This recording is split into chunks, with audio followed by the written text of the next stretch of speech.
Weaning Protocol by Morgan Chera, Randy Rourke, Samantha Rotz, Shelby Carmine, and Taylor Reggett. Caring for a patient on a ventilator. There are many different interprofessionals that care for a patient on a ventilator. In this presentation, we will discuss in details the duties of the nursing staff and respiratory therapy when caring for a patient on a ventilator. Respiratory therapy. Ventilator settings should be the following. The mode should be an assist control, tidal volume 6 to 8 milliliters per kilogram, FiO2 at 100%, respiratory rate at 12, PEEP at 5 centimeters, pressure support at 10 centimeters H2O, and you should monitor the oxygen sat via continuous pulse oximetry, and you should change the probe sites every shift. Monitor ABGs after 30 minutes on the vent and contact the physician with results. Keep the O2 sat at or above 92% or as per physician order. Notify physician if O2 sat less than 92% on FiO2 of 100%. Respiratory therapy continued. After ABG, if pulse ox equal to or greater than 92% or per physician order, and PaO2 greater than 100, decrease FiO2 by 10% every 30 minutes to keep 40%. Keep O2 sat greater than 92%. Albuterol nebulizer 2.5 milligrams per 3 milliliters in inhalation every 4 hours PRN. Secure tube and initiate end-tidal CO2 monitoring by placing end-tidal CO2 sensor in line with the ventilator circuit. Obtain baseline sputum culture. Nursing considerations. Insert OG tube, Salem sump to low intermittent suction. Elevate head of bed 30 to 45 degrees, 45 degrees is preferred, at all times unless contraindicated. Initiate mouth care protocol, oral care every 2 hours. Enter respiratory care order for mechanical ventilator and note weaning protocol in the comment section. Diagnostic studies. Obtain stat chest x-ray to confirm endotracheal tube position and notify physician if of normal findings. Pulmonary embolism, deep vein thrombosis. When a patient is on a ventilator, they are usually sedated and are unable to move around in the bed. When a patient lays still for long periods of time, they run the risk of developing a DVT or a PE. A pulmonary embolism usually happens when a blood clot called a deep vein thrombosis, often in your leg, travels to your lungs and blocks a blood vessel. If you are immobile for an extended period of time because of surgery, pregnancy, illness, or travel, you may be at risk for deep vein thrombosis, or DVT, a condition where a blood clot forms in a deep vein in the body, typically the leg. Unlike arteries, which rely on the heart to force blood through them, veins transport blood with the help of muscle contractions while you move and walk. Veins also have valves that keep blood from flowing backward and pooling in your arms and legs. When you are immobile for an extended period, your venous circulation slows down. As a result, clotting factors in the blood may cause the slow-moving blood to clump together, forming a blood clot or thrombus. This condition is called deep vein thrombosis, or DVT.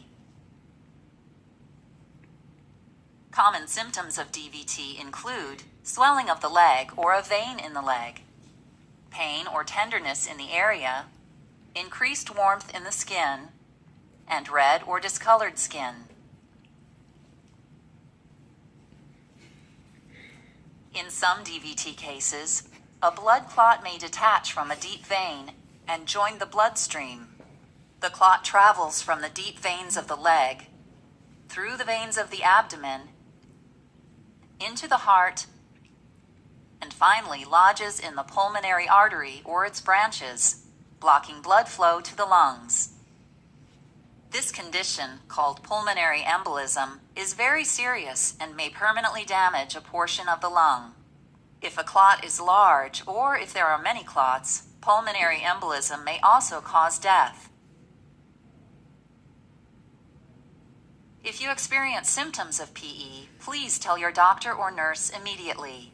These symptoms may include shortness of breath, a sudden sharp pain in the chest, a feeling of lightheadedness or dizziness, rapid or irregular heartbeat, or coughing that produces blood.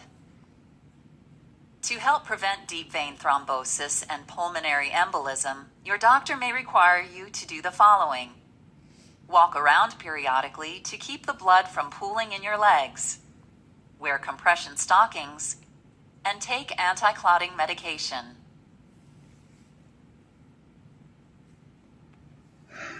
Prophylaxis for pulmonary embolism, deep vein thrombosis. Lovenox 40 milligrams subcutaneous daily, or Lovenox 30 milligrams subcutaneous daily if creatinine clearance is less than 30 mLs per minute. You also put on sequential compression devices up to the thighs.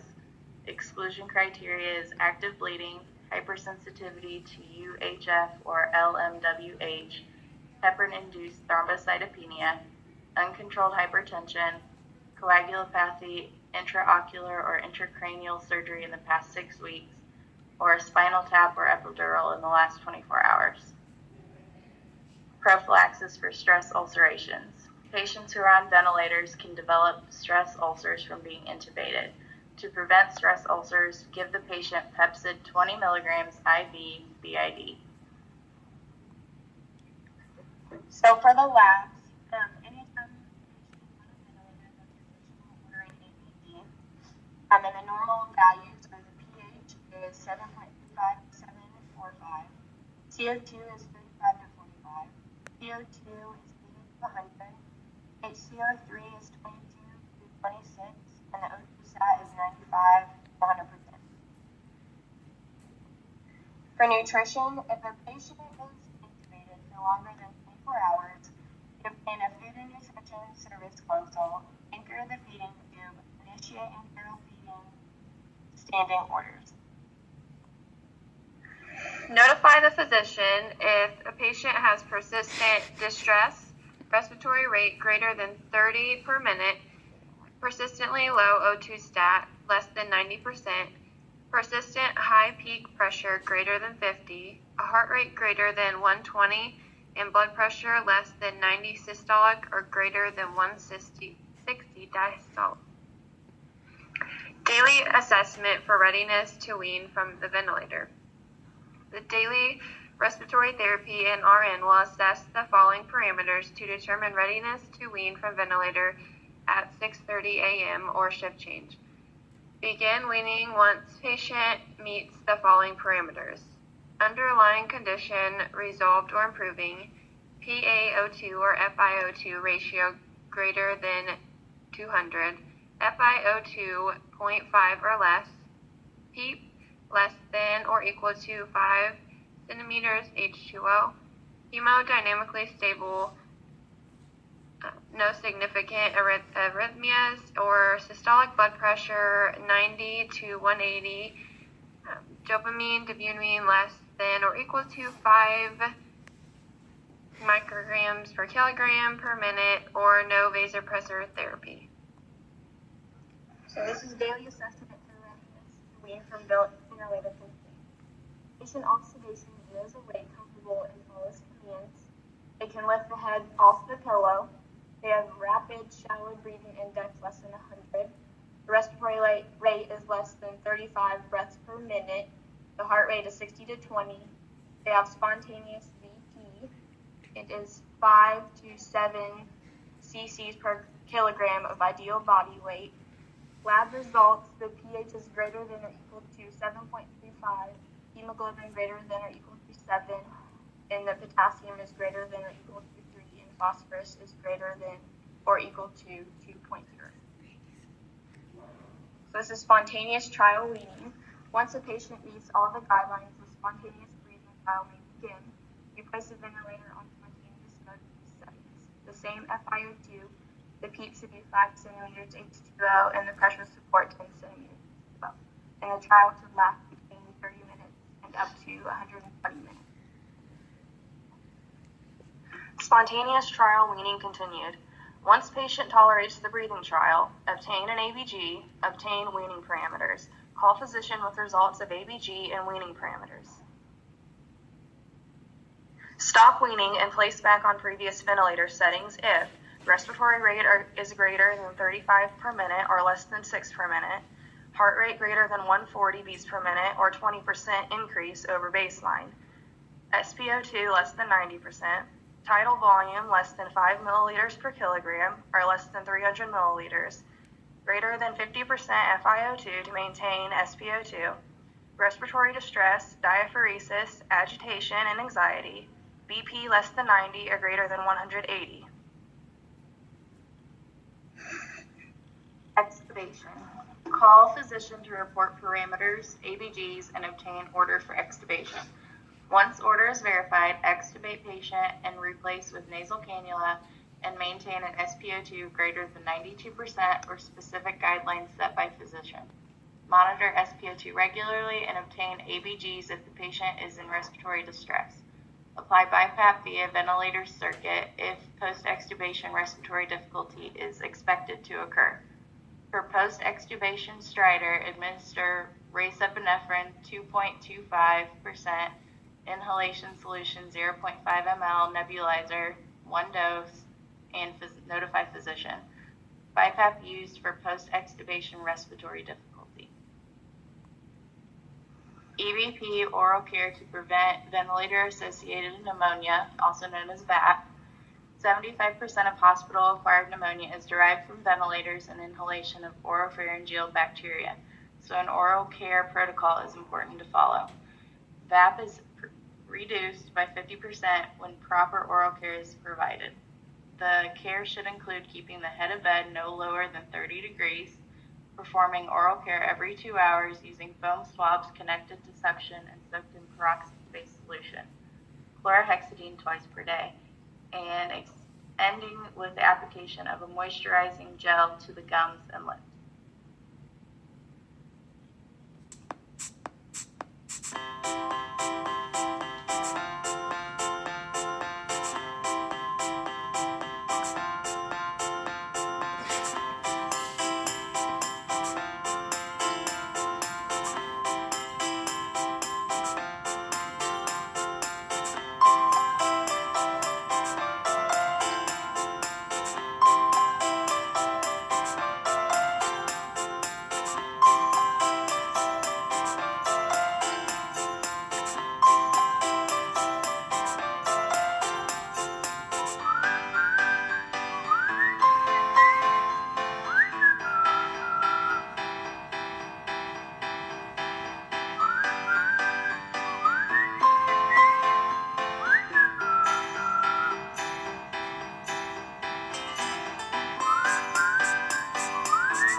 And here are references